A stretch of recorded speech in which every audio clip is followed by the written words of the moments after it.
tu te donnes corps et âme dans ton travail, dans ta vie pro, mais que le résultat reflète pas encore ta réalité à toi. Et si tu sens que tu fais tout bien, la stratégie, l'alignement, les actions, mais qu'il manque quelque chose, reste avec moi. Aujourd'hui, je vais te partager ce que je vis en ce moment et surtout comment je fais pour rester ancrée, alignée, fidèle à mes valeurs sans m'épuiser. Et je te montre en même temps le cadre de fou. Hello les meufs, j'espère que vous allez bien. Ce matin, je prends l'air un petit peu pour vous parler de mon travail. Je donne tout dans mon business et ça m'épuise parfois. C'est pour ça que ce matin, je le fais en mode balade. Bon, aujourd'hui c'est une vidéo un peu spéciale, pas de bullshit, pas de blabla. C'est juste toi et moi en mode confidence entre femmes. Je vais te parler de cette tension que je vis en ce moment entre mon ambition et mon énergie. Et qui j'ai compris, elle n'est pas illimitée. Et si tu me suis pas encore, bienvenue. Moi c'est Colline, enchantée. Je parle de vie de rêve, projet, ambition, bien-être. Est-ce que toi aussi parfois tu te sens tiraillée entre tout ce que tu veux construire et la pression de faire plus vite, mieux? Je vais me poser, je pense. C'est beau aussi le cadre. Je pense que je vais me mettre là-bas. Ouh là là, on va se faire écraser par un vélo. Parce que je te le dis, ici, pas le time. Ils klaxonnent. Ils font tu. C'est bon, les piétons ont prio, non? Le jour où j'aurai un vélo, je vais faire pareil. Je pense qu'on va se poser là, on va être trop bien. Waouh! Je te montre. Donc là, il y a un petit resto là qui est sympa. Très cool. Je vais poser ma banane et je te montre cette vue. C'est quoi cette vie? Il y a des petits signes d'amour là. Tu vois des trucs blancs? C'est des signes. Moi franchement j'ai l'impression que j'ai essayé plein de trucs. J'ai essayé de me lever à 5h du mat, créer 1000 contenus dans la semaine, suivre des youtubeurs américains en me disant c'est les meilleurs donc forcément ils ont la solution pour moi. Même devenir une autre femme. Mais en fait, non. Franchement c'est un petit challenge de filmer dehors là comme ça, je me suis pas rendu compte. En gros, je t'explique, depuis un mois, j'ai pris une décision. C'est vrai qu'ici, les moineaux, ils sont sociables. J'ai vraiment sursauté. Petit cœur. Je crois qu'ils sont par là. Bref, bon, on va pas y arriver là. Bon, depuis un mois, j'ai pris une décision, construire un business qui me ressemble vraiment. Je vous aime mes vies, mais tout doux. Vous n'allez pas monter sur moi non plus. Sauf que voilà, malgré tout l'amour, toute l'énergie que je mets dedans, il n'y a pas forcément les résultats que je veux. Malgré toute l'intention que je mets, il y a un écart entre l'intérieur, ce que je vibre, ce que je sais faire, ce que je sais être, et l'extérieur, les résultats, la visibilité, la fluidité que j'attends. Et aujourd'hui, du coup, je choisis de partager ça. Pas pour me plaindre, mais parce que je sais que toi aussi, tu peux ressentir des fois cet écart. Et c'est frustrant, et c'est fatigant, et c'est ok. Perso, je suis pas du tout de celles qui pensent que faut attendre 3 ans dans l'entrepreneuriat pour que ton business marche. Non, je crois pas au timing, je crois pas à faut galérer pour réussir. Parce que quand tu es sûr de toi, quand tu sais la valeur que tu apportes, oui en fait ça peut couler, ça peut aller très vite. C'est comme un mariage, moi je fais vraiment la métaphore avec un mariage. Imagine que tu as une demande au bout de 3 mois de couple ou de 6 mois de couple, etc. Il y en a plein qui vont être outrés, moi ça ne me choque pas du tout. Quand tu sais que c'est la bonne personne, c'est la bonne personne. Et à contrario, il y a des couples qui ça fait 6 ans, 7 ans qu'ils sont ensemble, et le jour où il y a la demande de mariage, ils sont pas sûrs de vouloir dire oui. Donc le timing, c'est pas une raison valable. Par contre, ce qui est valable, c'est tes émotions, tes ressentis, les sensations dans le corps. Ça, c'est tes guides. Bref, dans ma vie d'entrepreneuse, j'ai commencé par être masseuse en cabinet. C'était cool, c'était confortable, c'était cocooning, mais c'était pas assez. C'était trop confortable. Parce qu'il y en a comme moi qui ne se contente pas du confort. Et moi je trouve ça très bien parce que c'est pas dans le confort qu'on évolue et le confort ça tue la réussite, ça tue la vie dingo, genre la vie... Le confort ça tue les rêves en fait. C'est pas en restant dans le confort que tu atteins tes rêves, tes objectifs, ta vie de dream, ton goal. Je vais me tourner, je vais changer de vue comme ça. Vous en avez un petit peu de tous les côtés. Parce qu'il y a que moi qui profite de la vue là en fait. Vous arrêtez de vous battre les petits loulous. Oui. Oui, mon petit chou. Après, j'ai été masseuse spécialisée pour les règles douloureuses. Et ça, c'était un meilleur challenge pour moi. C'était trop cool. Au début, c'était trop cool. C'était challengeant et tout. Puis après, j'ai eu des invités surprises. La fatigue, mon énergie sociale. Un trop plein émotionnel. Ça demandait d'être énormément disponible au niveau émotionnel. Et ça, j'étais pas prête. Du coup, ce que j'ai fait, c'est que je me suis lancée dans le coaching pour les règles douloureuses. J'ai allié confort et inconfort. Confort, c'était les règles douloureuses et inconfort, c'était le coaching en ligne. En plus, j'avais pas beaucoup de concurrentes, donc je me disais c'était le business parfait. Et puis, nouvelle invitée surprise, mon agacement, le stress, Et je vous le dis, pour avoir été dans le milieu de la santé féminine, faut s'accrocher. Moi j'ai tenu 6 mois. Après j'étais en bad mood, c'était pesant et parce que je suis sensible et je savais pas, mais en fait j'avais besoin de légèreté. Franchement le poids des règles douloureuses, et je le sais parce que je suis passée par là il y a plusieurs années, et en fait j'avais oublié ce que c'était quand on a des règles douloureuses, c'est pesant. J'ai eu des expériences, je peux pas en parler parce que c'est bien sûr confidentiel entre les clientes et moi, mais j'ai eu un truc de ok, là j'ai besoin de souffler. C'était trop pour moi, j'ai dit stop et je me suis dit bah ok, qu'est-ce que je vais faire? Et je me suis dit je vais faire ça justement.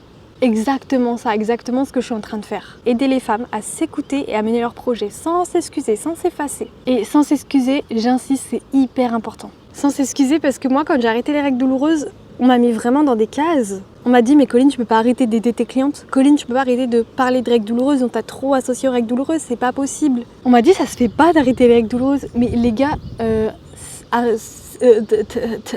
aider les autres pourquoi? Se perdre soi? No way.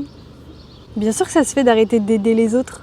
Moi ça fait bien longtemps que je me suis sortie de la catégorie sauveuse. Je suis pas une sauveuse, je l'ai été dans le passé, j'ai plus envie de l'être. Quand je dis sauveuse, c'est quand on veut sauver la terre entière, quand on veut tout faire pour les autres, quand on veut se donner corps et âme pour les autres, mais qu'on s'oublie soi et qu'on se respecte pas et qu'on cherche aussi la validation, la reconnaissance, l'amour de soi à travers l'amour des autres.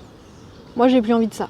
Donc j'ai arrêté les règles douloureuses, ça s'est très bien passé, j'ai suivi mes clientes jusqu'au bout. Quand on a terminé le suivi ensemble qui est de 3 mois, bah là on a swifté, on a continué mais dans le dev perso. Et en fait surtout j'ai compris que ma vraie force elle est là, c'est dans le fait de m'écouter, à partir quand ça me convient plus, à me réajuster pour aller plus loin et être plus vrai, être plus moi. La musique, le petit restaurant à côté de moi. Donc de recommencer un accompagnement, ça m'a donné énormément de boulot. Franchement, je mets tout dans mon business. J'ai créé tous les thèmes que j'ai envie d'aborder. En même temps, je co-crée avec toutes celles qui sont dans l'accompagnement. Il y a des exercices, il y a des coachings sur mesure avec chaque cliente. Donc ouais, c'est du boulot. J'ai mis corps et âme, j'ai mes premières clientes, mais ça me suffit pas. Moi, dans ma tête, je veux tout exploser. Je m'arrête pas aux premières clientes, moi je vise le haut du sommet. Je me plains pas parce que vivre de son activité, c'est un putain de luxe, c'est incroyable, c'est juste la récompense d'une vie. Mais j'aime aussi être exigeante avec moi-même et viser le summum. Non, non, non, non, non, non. Je suis ce qui me semble juste, c'est risqué mais c'est comme ça que je vis. Et même si en ce moment je suis pleine de doutes, bah en fait c'est comme ça que je le sens, c'est comme ça que je veux le vivre. Ma vie d'entrepreneuse, c'est d'aider les femmes à s'écouter, à mener leurs projets, à aller loin dans leurs ambitions, dans leurs rêves, sans se cramer, sans s'effacer, sans s'excuser. Parce que franchement, j'en ai entendu des conneries, mais non, aider, c'est pas se sacrifier. Surtout pas. Aider, c'est plutôt offrir ta présence, offrir de l'écoute, offrir un espace où la femme, elle peut se déposer, se confier, mais laisser l'autre la responsabilité d'agir, de faire des actions, de choisir, de sentir. Et je crois que j'ai pas trop de transition. Ouh là là, cadrage. Je crois que j'ai pas trop de transition pour la suite, mais genre, regarde Squeezie, il a fait une boisson kombucha. Il a créé son kombucha, Chao Kombucha, qui est délicieux au passage, et que je n'arrive pas à en retrouver. J'en ai goûté une fois, je n'arrive pas à en retrouver, mais apparemment même lui n'en retrouve pas. C'est hyper risqué. Genre, il a fait du kombucha. C'est une boisson saine, fermentée, qui est super bon pour la digestion, pour le corps, etc. Il n'y a pas trop de sucre. Il a une communauté de gamers, de jeunes, d'ados, etc. Il aurait pu faire un soda pour cartonner, ben non, le gars il s'est écouté, il a fait ce qui lui semblait bien pour lui. Je pense qu'il adore le kombucha et qu'il s'est dit je vais me faire plaisir à moi plutôt que de faire plaisir aux autres. Enfin, t'as compris, genre, c'est pas forcément là où on l'attend. Le kombucha, c'est une boisson saine, on pourrait l'attendre plutôt des fit girls, des fit boys, etc. Fit boys, c'est moche. Mais non, c'est un YouTuber qui fait rire les jeunes et qui fait son kombucha.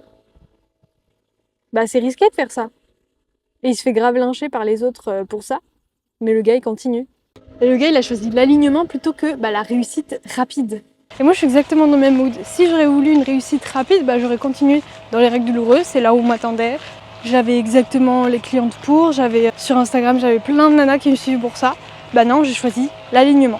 J'ai choisi d'arrêter de plaire parce que j'ai envie d'être fière de ce que je crée. Et j'ai envie que chaque cliente, quand elle arrive, elle sente mon énergie. Pas une stratégie toute faite, copier-coller, etc.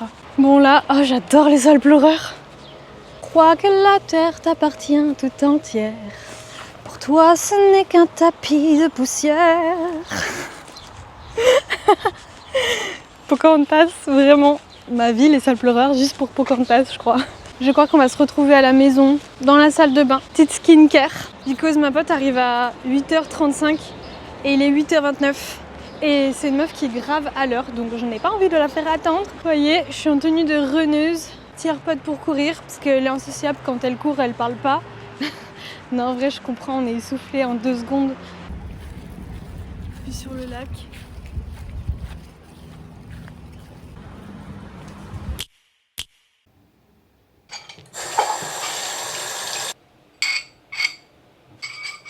Je suis rentrée du run, je me suis douchée et je vais me faire un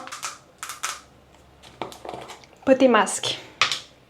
En même temps, bref, je voulais vous résumer là parce que ma vidéo peut-être qu'elle devient un peu longue, je sais pas.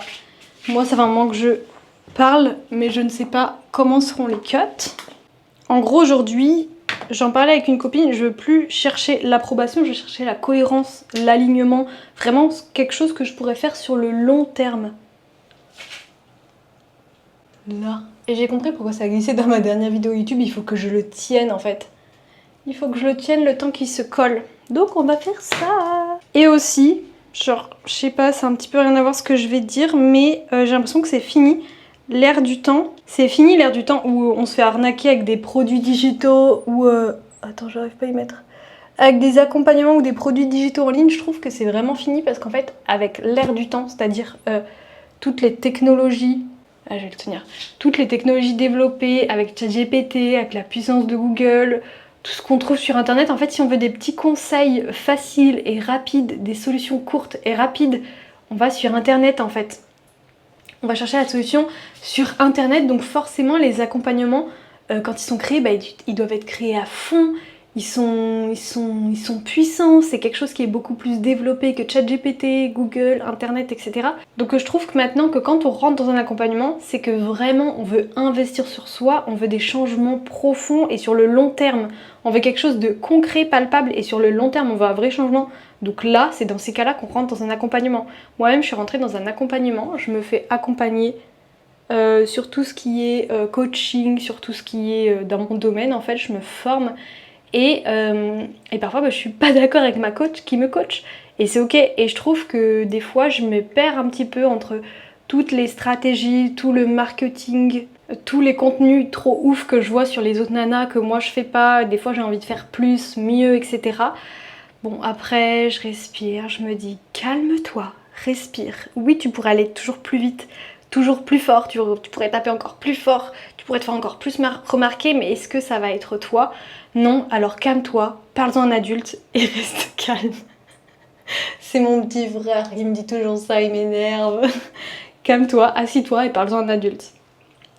Voilà. Voilà, des fois moi aussi je me mets la pression à avoir plus de vues sur mes vidéos YouTube, Instagram, TikTok, à faire toutes les trends pour me faire remarquer. Mais je me rappelle aussi pourquoi j'ai reconstruit ce business là que je suis en train de faire. Aider les femmes à s'écouter et en même temps à atteindre leur objectif pro-perso, mais sans s'épuiser, sans se cramer. Je sais pourquoi je construis tout ça, c'est que je veux que ça me ressemble, c'est que je veux que ça parte de moi, de mon histoire et... Ah!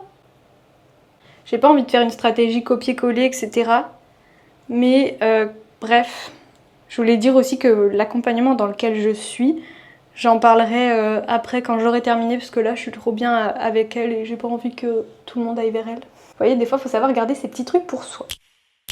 En fait, tout ce qui est accompagnement dev perso, coaching, mindset, je trouve que ça aide vraiment à ancrer. Là, je suis un accompagnement du coup de 3 mois, ça met une structure fluide, douce, légère en même temps. C'est cadré, c'est structuré, mais en même temps, parfois, quand je suis pas d'accord, elle m'inspire, elle m'aide, mais si je suis pas d'accord, elle force pas.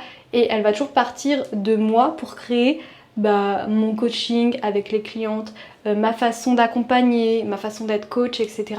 Et c'est un petit peu aussi ce que je prône aussi dans mon accompagnement à moi, c'est je pars de toi mais je force pas, je t'aide, je t'inspire, mais en fait il y a tellement de façons de réussir, d'atteindre ses objectifs.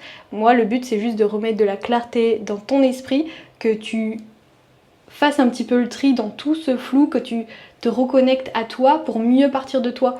Et tout ce qui est stratégie copier-coller pour avoir plus de vues, pour aller plus vite, pour aller plus fort, franchement ça m'intéresse pas, mais c'est dur parce que des fois on est tenté, on est tellement overbooké de ça autour de nous que parfois on se dit vas-y tu sais quoi, j'en ai marre, je vais à la facilité. et on a juste appuyé sur un bouton on et on explose tout. Mais est-ce que c'est ce dont on a besoin? Franchement, je crois pas. On est des femmes, on a besoin d'être dans l'intuition, dans l'être, dans la puissance, mais féminine, tu vois, vraiment la puissance douce. Et je trouve d'avoir un accompagnement sur le business et sur le mindset, mais pour moi, ça a été game changer et c'est ça vraiment qui me manque et qui m'aide à tenir bon et à me dire ne regarde pas ce que les autres font autour, continue d'être toi, continue d'incarner l'alignement en fait, c'est ce que tu vas faire de mieux et dans 6 mois, 1 an, tu vas tellement te remercier quand tu auras passé un petit peu cette phase de ok, c'était dur, ça a mis un petit peu de temps, mais je me sens tellement mieux, tellement vrai maintenant. Et même, je dirais que c'est bon signe de pas être toujours d'accord avec ce que l'autre te dit, même si c'est une coach, même si elle te guide, etc. Parce que je trouve que faut quand même rester fidèle à soi et on n'a pas toute la même vision. Mes conseils, ça va pas forcément aller à une de mes clientes et c'est trop bien. Moi, j'aime trop quand on m'exprime que bah non, Colline, moi je ferai pas ça parce que c'est pas moi, mais merci de me le dire comme ça. Bah, je suis un petit peu plus dans ton univers, je t'aide encore mieux. Ça part de toi, c'est toi. En fait, c'est toi qui as les clés en main, c'est toi qui décides, c'est pas moi qui décide pour toi, c'est pas la coach qui décide pour moi. Elle m'aide, elle m'inspire, mais ça va toujours partir de moi pour que, bah, une fois qu'il n'y a plus la coach, une fois qu'il n'y a plus la personne qui nous aide, bah, on s'est volé de notre propre aile parce qu'on a toujours parti de soi. C'est ça le plus intéressant aujourd'hui dans la vie, c'est même si c'est dur, continue de partir de toi. Tu donnes tout dans ton business, mais continue de partir de toi. Tu donnes tout dans ta vie pro, mais continue de partir de toi. Ne fais pas ce qu'on doit faire. Ne sois pas dans tel domaine parce qu'on t'attend ici. Écoute-toi, c'est le plus puissant. Regardez comme c'est beau à l'intérieur. Oh. Donc voilà, moi je veux plus être épuisée de faire plus. Je veux être moi et faire du mieux que je peux. Et il y a une phrase qui m'aide de ouf, c'est si ça te coûte la liberté, c'est trop cher. Si ça te coûte ta liberté, c'est trop cher. Et je trouve que cette phrase, elle me réaxe, elle me dit ça me coûte ma liberté. Ok, on continue avec le chemin de être soi qui préserve ton énergie et justement qui te donne de l'énergie. C'est exactement vers là qu'on veut aller. Est-ce que toi aussi tu ressens ça? T'as envie de créer quelque chose de puissant, impactant, mais t'as plus envie de te donner corps et âme, t'as plus envie de t'épuiser. T'as envie de faire autrement, t'as envie de faire ta façon. Et si tu ressens un grand oui de l'intérieur, franchement, je crois que je suis la meilleure personne pour ça. Juste en description, t'as un lien, c'est une vidéo qui t'aide à ne plus choisir entre réussite et s'écouter. Réussir et te respecter, ça devrait pas être un choix et je t'explique tout dans cette vidéo. Tu peux avoir les deux et tu le mérites. Moi, c'est clairement la voie que j'ai décidée. Et tu sais, quand on est seul, on pense qu'on est très loin dans un trou, qu'on est isolé de tout le monde. Mais en fait, quand on travaille toutes les deux ensemble, la clarté, la confiance en soi, la croyance au fait que son projet peut se réaliser, bah ça va revenir très vite. Tu vas voir que c'est pas juste une question d'organisation, de structure, de avancer sans se poser des questions parce que si les questions sont là, c'est qu'il faut les traiter. Si tu les traites pas et que tu fais semblant de pas les voir, bah elles vont revenir sans cesse. Donc nous, tu vas voir qu'ensemble, on va traiter les questions, on va y répondre avec beaucoup de finesse, avec beaucoup de subtilité, jusqu'à ce que cette question, bah, elle n'existe plus. Et c'est comme ça vraiment qu'on avance en tant que femme. Donc bref, je te dis tout dans la vidéo, je te laisse cliquer sur le lien. Et si t'as des questions, tu me retrouves sur Instagram, colline.bourget. Sur YouTube, bah, mets-moi un commentaire. Partage cette vidéo aussi à une de tes meilleures potes qui travaille trop, qui met corps et âme, mais qui n'a pas les résultats qu'elle souhaite en fait. Partage juste cette vidéo. C'est vraiment la plus belle preuve d'amour, d'envoyer des petites vidéos, de dire je pense à toi, je pense à ta santé mentale, je pense à ton bien-être. Bisous!